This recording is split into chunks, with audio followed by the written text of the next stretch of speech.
Good morning everyone. आज हम लोग पढ़ने जा रहे हैं क्लास 11th का चैप्टर 4 एनिमल किंगडम। तो आइए हम लोग शुरू करते हैं। इसमें सबसे पहले हम लोग लेवल ऑफ ऑर्गेनाइजेशन देखेंगे कि हमारी बॉडी या किसी भी एनिमल किंगडम की बॉडी किस किस चीज़ से बनी होती है। तो इसमें 5 लेवल हैं। दरअसल एनसीईआरटी में केवल अभी इसमें 4 दिया है। बाकी जब आप एनाटॉमी पढ़ेंगे, ह्यूमन एनाटॉमी, तो उसमें 5 दिया हुआ है, तो हम लोग यही इंक्लूड कर लेते हैं। पहला है आपका सेलुलर लेवल, दूसरा है टिश्यू लेवल, तीसरा है ऑर्गन लेवल और चौथा है ऑर्गन सिस्टम लेवल, ऑर्गेनिज्म, और पांचवा है ऑर्गेनिज्म लेवल।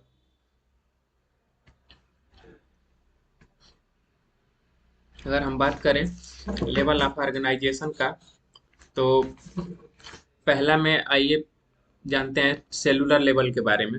ये जनरली आपका स्पॉन्ज में देखा जाता है, पोरिफेरा में, जिसमें सेल्स जो है लूजली अरेंज्ड होते हैं, एग्रीगेट्स होते हैं, और सम डिवीजन ऑफ लेबर अकर होता है सेल्स में। तो इसका ये मतलब है कि कुछ सेल्स जो होते हैं, जैसे मान लीजिए कुछ ब्लॉक्स हैं, ये ब्लॉक्स मान लीजिए स्पंज है, तो उसमें जो सेल्स होते हैं वो अलग अलग काम करते हैं। जैसे मान लीजिए ये ब्लॉक है, इस ब्लॉक्स में एक जो है, ये वाला, इस ये सेल्स है, मान के चलिए ये वाला सेल्स है, फिर ये वाला ये अलग अलग सारे काम करते हैं सेल्स। ये एग्रीगेट नहीं होते हैं और ये लूजली अरेंज होते हैं, इतने टाइट भी नहीं होते हैं। ये देखिए ये लूजली अरेंज होते हैं, और इसमें कुछ में डिवीजन ऑफ लेबर पाया जाता है कि जैसे कि ये सेल्स अलग काम करेगा, ये सेल्स अलग काम करेगा, ये सेल्स अलग काम करेगा, उस हिसाब से। अब टिश्यू लेवल ऑफ ऑर्गेनाइजेशन पे आते हैं, तो ये हमारा कुछ सिलेंटेट्स में पाए जाते हैं, जिसमें जेली फिश और हाइड्रा होते हैं। सेल्स परफॉर्मिंग करती हैं सेम फंक्शन, लेकिन ग्रुप बना के, और ये मोर कॉम्प्लेक्स होते हैं सेलुलर लेवल से। इसमें अंतर समझिए कि ये जो सेलुलर लेवल हैं, ये अब तक अलग अलग काम कर रहे थे। अब ये 2 सेल्स या 3 सेल्स मिल के, अब ये 3 सेल्स मिल के अब एक टिश्यू बनाते हैं। अब ये तीनों मिल के एक काम करते हैं। पहले ये सेल्स अलग काम करता था, ये अलग काम, जबकि अब ये तीनों मिल के एक अपना अलग काम करते हैं, ये तीनों मिल के अपना अलग काम करते हैं, और ये तीनों मिल के अपना अलग काम करते हैं। इस तरह टिश्यू लेवल का ऑर्गेनाइजेशन होगा। ये सेल्स अब ग्रुप बन गए, सेल्स अब ग्रुप बना लिए। जैसे हम लोग टीम बांटते हैं ना, कोई भी अगर खेल हम लोग खेलते हैं, तो अकेले पहले तय होता है, फिर उसके बाद एक ग्रुप बनता है, फिर उसके बाद एक टीम बनती है। उसी तरह अब आर्गन लेवल को, ये प्लेटी हेलमिंथस फ्लैटवर्म में और उसके ऊपर के हाइला फाइला में डिपेंड निर्भर होता है। Tissue are group to form specialised organ. अब टिश्यू मिल के एक स्पेशलाइज ऑर्गन बनाते हैं। पहले एक सेल्स काम करता था, फिर इन्होंने मिलके एक टिश्यू बनाया, 3 मिलके। अब ये पूरे ऊपर वाले सेल्स, ये देखिए, ये जो है, ये पूरे मिल के अब एक ऑर्गन बना लेंगे। अब ये सभी मिल के एक काम करेंगे। जैसे हमारे में किडनी एक ऑर्गन है, तो वो फिल्ट्रेशन का काम करता है, ऑस्मो रेगुलेशन का काम करता है। तो उस हिसाब से each organ perform a specific function. तो वही बात है कि जैसे हमारे में किडनी काम करता है, हार्ट काम करता है, वो एक ऑर्गन है, उसके अंदर सेल्स टिश्यू होते हैं, और फिर टिश्यू के अंदर सेल्स होते हैं। फिर organ system level of organization. तो organ system level of organization, जैसे अब ऑर्गन जो होते हैं किसके अंदर, जैसे एक आपका इंटेस्टाइन आ गया, या आपका पूरा हेड आ गया, या एक तरह से organ system level of organisation जो है, वह मान के चलिए कि एक फैक्ट्री बन गया। कई डिफरेंट डिफरेंट ऑर्गन मिल के, किडनी, हार्ट, ये सब चीजें एक जगह मिल के बनाने लगे, अपना काम करने लगे। यह each system handle a specific physiological function. प्रत्येक ऑर्गन जो मिलके, ऑर्गन सिस्टम लेवल मिलके एक स्पेसिफिक फिजियोलॉजिकल फंक्शन करते हैं। जैसे डाइजेशन में काम करते हैं, तो डाइजेशन में आपका कौन कौन सा काम करता है। स्मॉल इंटेस्टाइन काम करता है, लार्ज इंटेस्टाइन काम करता है। सर्कुलेशन में आपके आपका हार्ट भी इंक्लूड होता है, वेन्स इंक्लूड होती हैं, आर्टरीज इंक्लूडेड होती हैं, और उसमें आपका ये लीवर भी इंक्लूडेड होता है जो फिल्टर का काम करता है, किडनी भी इंक्लूडेड होती है जो फिल्टर का काम करती है। तो ये फिजियोलॉजिकल फंक्शन का काम करते हैं सारे मिलके।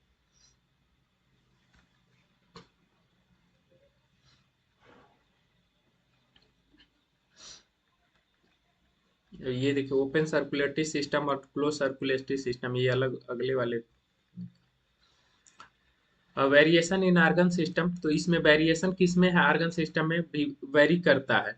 Organ system show different complexity across animal groups.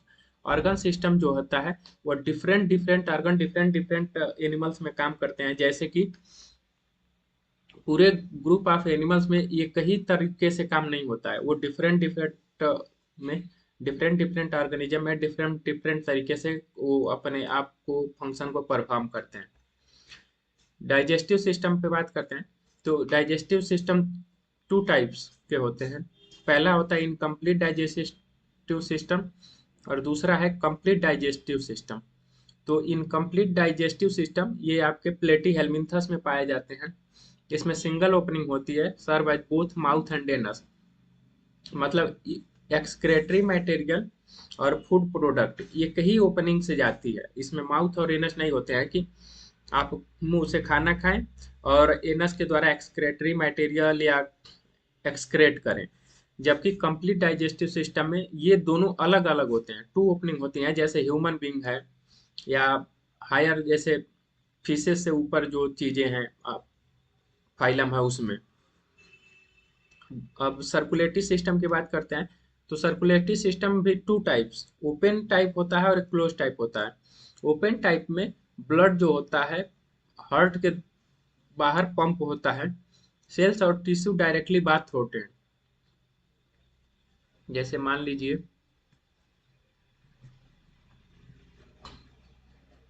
ये एक सेल्स हैं, ये सेल्स हैं और ये सेल्स हैं। तो ये आपके चारों तरफ ब्लड आएगा और इसी में ये बाथड होंगे। जबकि क्लोज सिस्टम में क्या होता है कि ये देखिए वेन्स के द्वारा या आर्टरी के द्वारा ये सप्लाई होती हैं और तब जाके उसके अंदर सप्लाई होती हैं।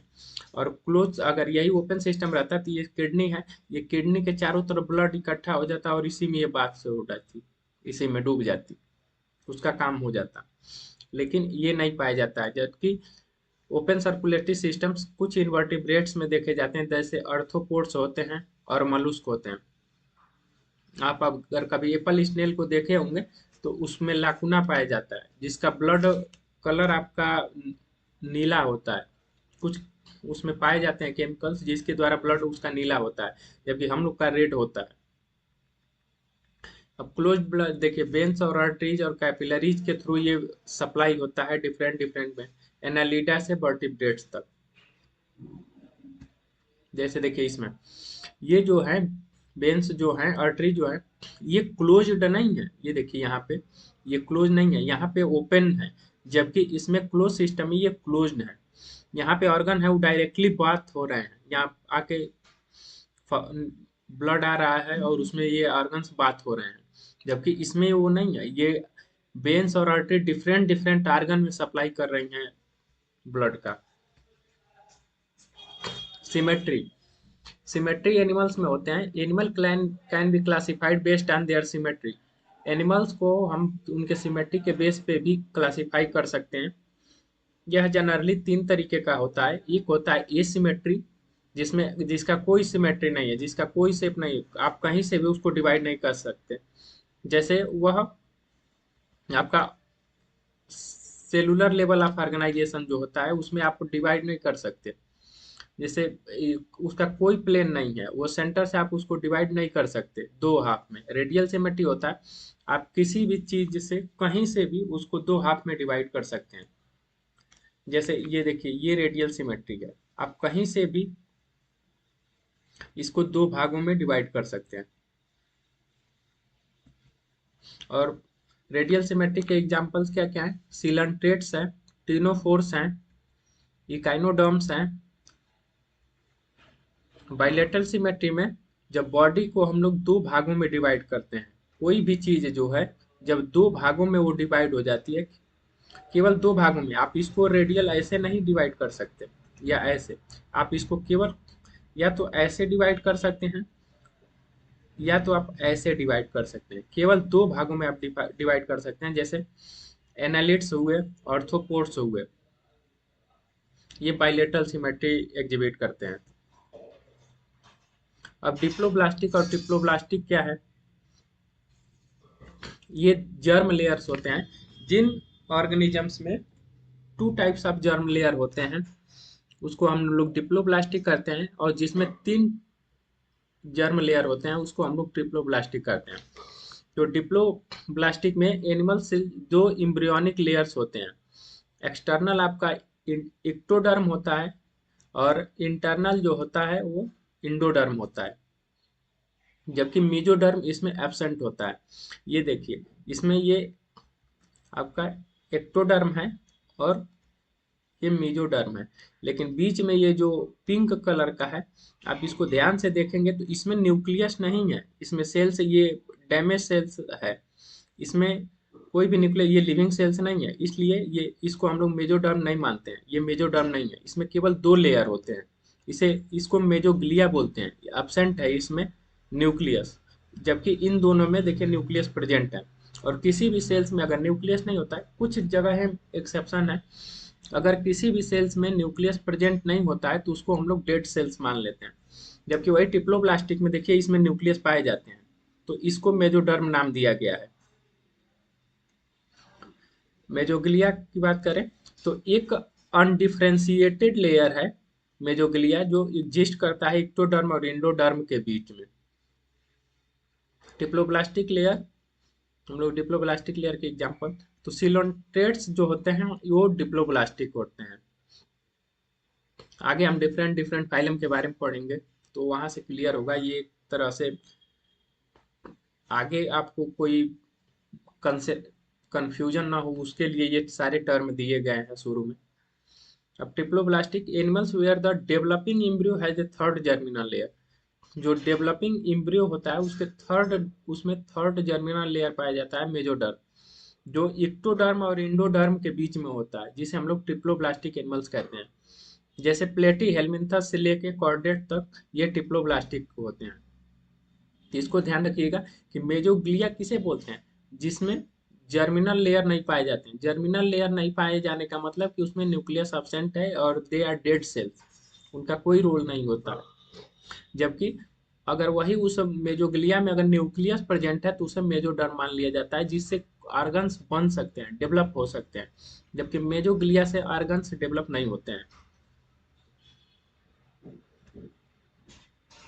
अब हम सिलोम की बात कर सकते हैं, तो सिलोम का जनरल मतलब होता है कैविटी, कोई भी कैविटी जहाँ खाली जगह हो। आप अगर डेंटिस्ट के पास जाते हैं तो बहुत लोग कैविटी फिलअप कराते हैं, तो कैविटी कहीं भी जो है वह स्पेस को बोलते हैं, कि आपके पास स्पेस है तो कैविटी है।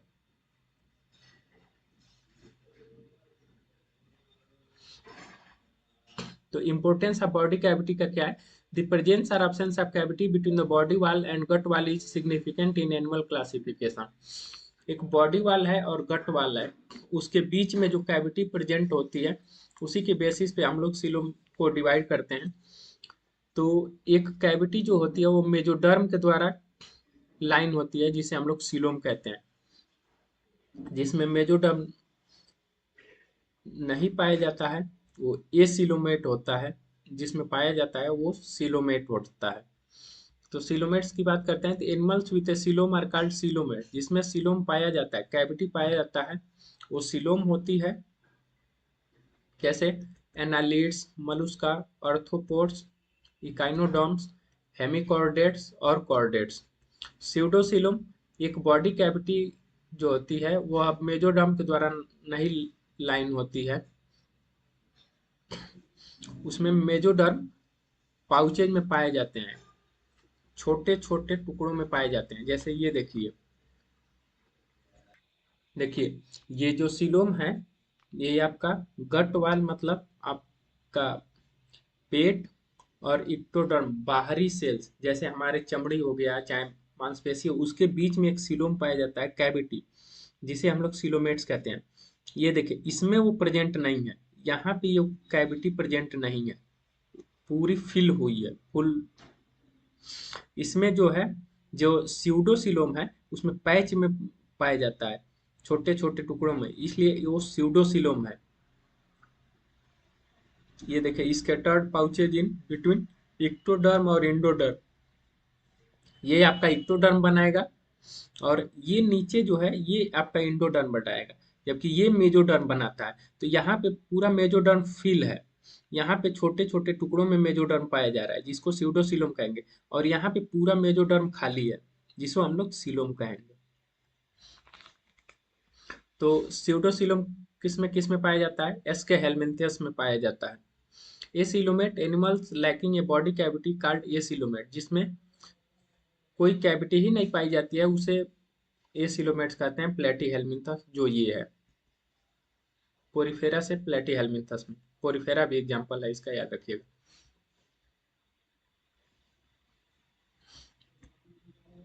अब सिगमेंटेशन देखते हैं। सिगमेंटेशन का मतलब जनरली होता है पार्टीशन। अगर किसी भी चीज का पार्ट है, जैसे वन बॉडी का, टू बाहर से एकदम दिखने में लग जाए कि ये पार्ट है, तो उसको हम लोग सिगमेंटेशन कहते हैं। एक मेटामेरिक सिगमेंटेशन होता है और मेटामेरिज्म होता है। तो in some animals the body is divided into segment both externally and internally. कुछ एनिमल्स में बॉडी हमारी जो है डिवाइड होती है दो भागों में, एक एक्सटर्नली होती है और एक इंटरनली होती है। जैसे मान लीजिए हमारी बॉडी है, तो हमारी बॉडी डिवाइड है, जैसे ये हेड हो गया, बीच का मिडिल पार्ट हो गया, नीचे लेग हो गया। लेकिन अगर इंटरनली हम देखेंगे तो इंटरनली है नर्वस सिस्टम, सर्कुलेटरी सिस्टम आपका, फिर आपका ये स्केलेटल सिस्टम है। तो इंटरनली डिफरेंट डिफरेंट पार्ट में डिवाइड है, लेकिन एक्सटर्नली आपका ये हेड पार्ट हो गया, बीच वाला चेस्ट पार्ट हो गया, नीचे वाला लेग पार्ट हो गया। तो इस हिसाब से दो पार्ट में डिवाइड, एक्सटर्नली और इंटरनली। मेटामेरिक सिगमेंटा, this pattern of segmentation I seen in earthworm. आप जब भी अर्थवर्म को देखे होंगे या नेरिस को देखे होंगे, लीच को देखे होंगे, तो उसके ऊपर ऐसे ये देखिए ये चिन्ह पाए जाते हैं, जिससे वो अपनी सरफेस एरिया को बढ़ा सकते हैं और घटा सकते हैं। आप कभी देखे होंगे, तो कभी उसको छुएंगे तो सिकुड़ जाता है, छोटा हो जाता है। आप स्नेक को देखे होंगे, वो सिकुड़ जाता है, जबकि वो जब बड़ा होता है तो उसको अपने आप को एक्सपेंड कर लेता है। तो ये देखिए अर्थवर्म का, तो ये एक्सटर्नली है, जिसे हम लोग मेटामेरिक सिगमेंटेशन कहते हैं। अब मेटामेरिज्म क्या है? The phenomena of metameric segmentation is known as metamerism. ये जो फिनोमेना है उसको हम लोग मेटामेरिज्म कहते हैं।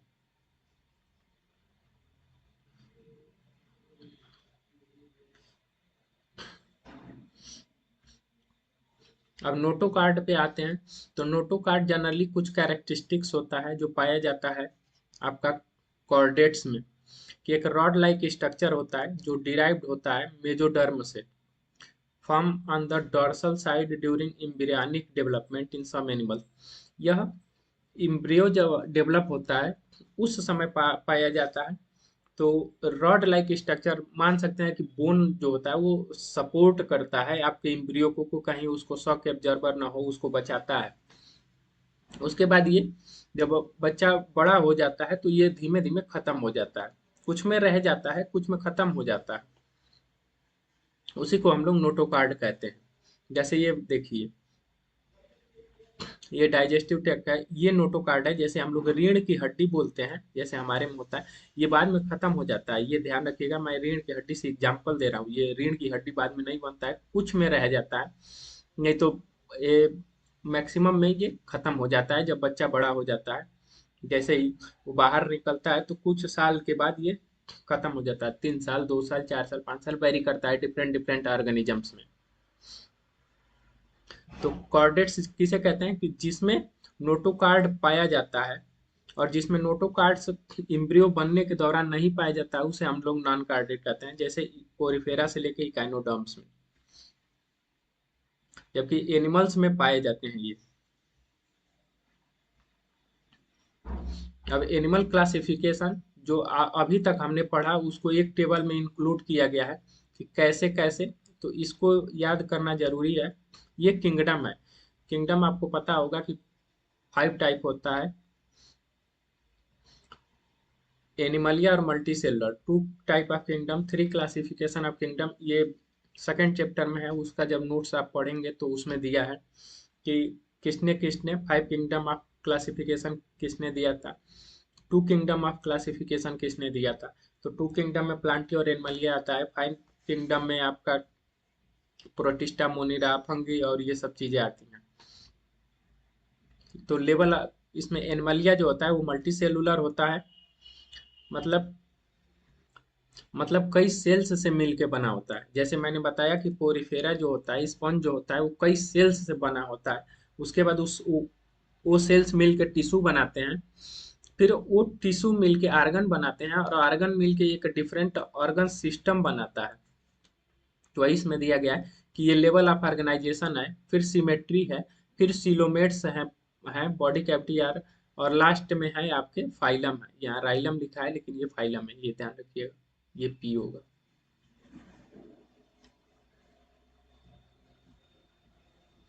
ये फाइलम है। तो लेवल ऑफ ऑर्गेनाइजेशन अगर हम देखें तो पहले सेलुलर लेवल पे कौन कौन है, मोस्टली ये सिमेट्रिकल, ये सिलोमेट, पोरिफेरा, जिसमें केवल सेलुलर प्रेजेंट है, बाकी सब अगर मान के चलें तो एब्सेंट है। ये सिमेट्रिकल जिसका कोई सिमेट्री नहीं है, आप कहीं से डिवाइड नहीं कर सकते, ना बाइलेटरल है ना ही रेडियल सिमेट्री है। ये सिलोमेट यानी इसमें कैविटी नहीं पाई जाती है, इसमें मेजोडर्म पूरा फिल होता है, उसमें कैविटी नहीं पाई जाती है।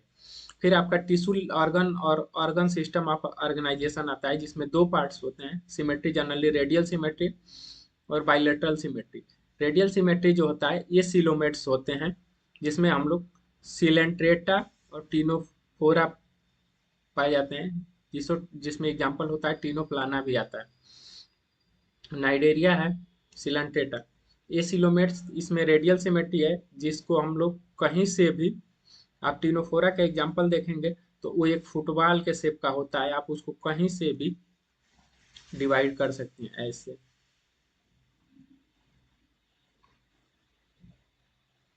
एनसीईआरटी में उसका एग्जाम्पल दिया हुआ है, कलरफुल है, आप लोग देख लीजिएगा। और बाइलेटरल सिमेट्री मतलब जहां से 2 पार्ट में डिवाइड हो सके कहीं से भी। तो लगभग लगभग आपका विदाउट बॉडी कैविटी ये सिलोमेट्स प्लेटी हेलमिंथस में पाया जाता है। विदाउट फॉल्स सिलोम, जिसमें स्यूडोसिलोम पैचेज में पाए जाते हैं, यहाँ पे कैविटी छोटे छोटे मेजोडर्म पैचेज में पाया जाता है, छोटे छोटे टुकड़ों में,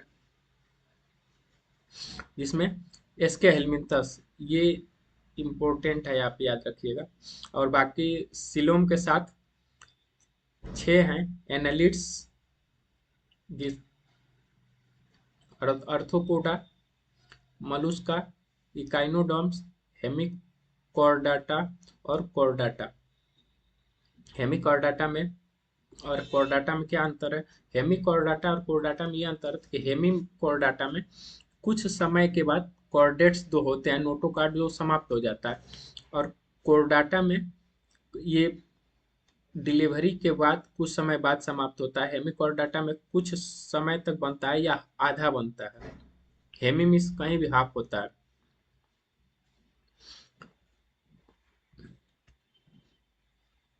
तो यहाँ तक आज का लेक्चर रहने देते हैं, फिर अगले क्लास में हम लोग पढ़ेंगे, शुरू करेंगे डिफरेंट फाइलम क्लासिफिकेशन का, पोरिफेरा से लेके और लास्ट तक जो है एनिमल, पोरिफेरा से लेके मैमलियल तक हम लोग अब अगले लेक्चर में पढ़ेंगे। आपका लेक्चर देखने के लिए धन्यवाद। अगर आपको अच्छा लगे लेक्चर तो आप सब्सक्राइब कर लीजिए और शेयर करिए, लाइक करिए, और कमेंट करके ज़रूर बताइए कि क्या कमी रह गई, क्या आपको समझ नहीं आया और क्या आपको समझ आ रहा है।